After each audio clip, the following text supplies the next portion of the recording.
So, why are people leaving the HGV industry?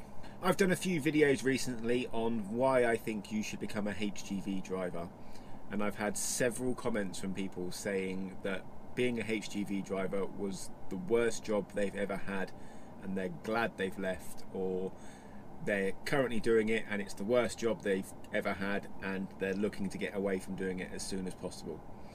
So I replied to these comments and spoke to some other people to find out why it is that they have left, what it is that's actually making them feel like they don't want to do this job anymore. Now, the first reason that people gave for leaving the HGV industry and not wanting to do this job anymore was the working conditions. This did cover a couple of things. The main one though being, particularly from trampers, the conditions in the services and the truck stops. Now, although I'm not a tramper anymore, definitely something I can agree with.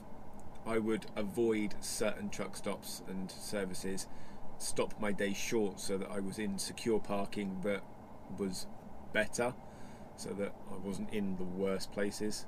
I would try and stop in lay-bys and on industrial estates where most of the time it was quieter, it was safer, just better all round.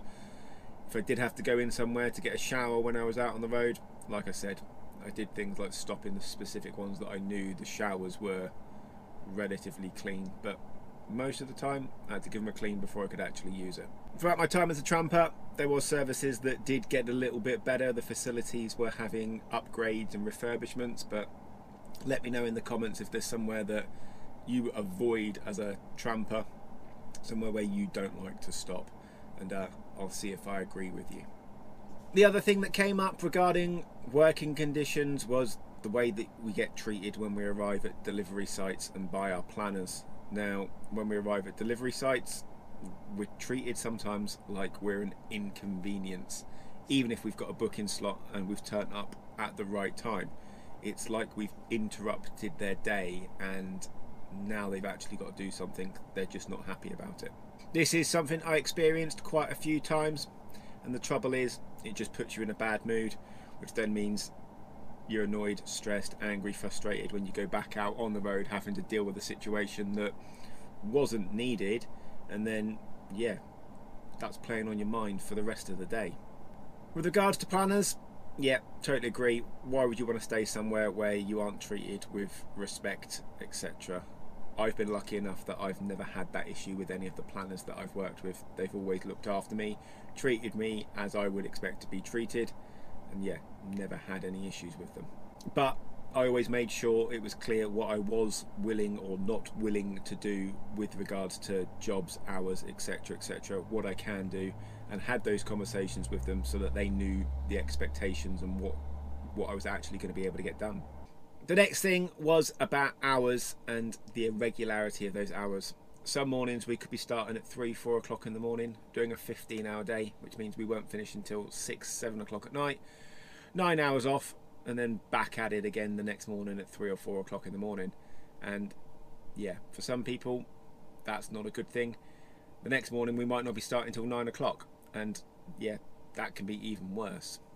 As a tramper, that sort of thing didn't bother me too much because I was out, I was being paid for it, it didn't really matter. But as a day driver, although that doesn't happen in my job now, I'm typically starting around the same sort of time, I can completely get where you would be coming from. If I was starting one morning at 3 o'clock and then the next morning starting at 9 o'clock, that really wouldn't be good for me. I would get really annoyed and frustrated because you can't plan things. You can't plan for dentist appointments, doctor's appointments. You've got no idea when you're going to be finishing, and when your family's asking what time you're going to be home for dinner, you really don't have a clue. So from a day driver point of view, I can completely get that, why that would annoy you. Along with hours, people were mentioning pay. Now, pay is something I'm going to cover in a separate video, so subscribe and you'll get the notification when I do release that video. But pay. It either wasn't what they were expecting or just wasn't what they were told, really.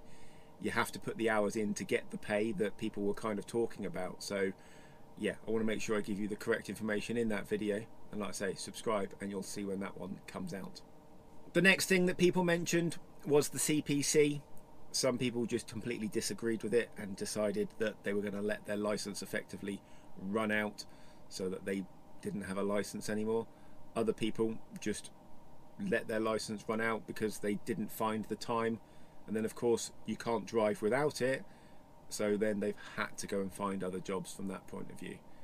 I have heard that there is going to be a written test, multiple choice thing at the end of each CPC course, and if you don't pass that as part of the criteria, you won't get the 7 hours or whatever it is that's towards your 35 hours that we need every 5 years.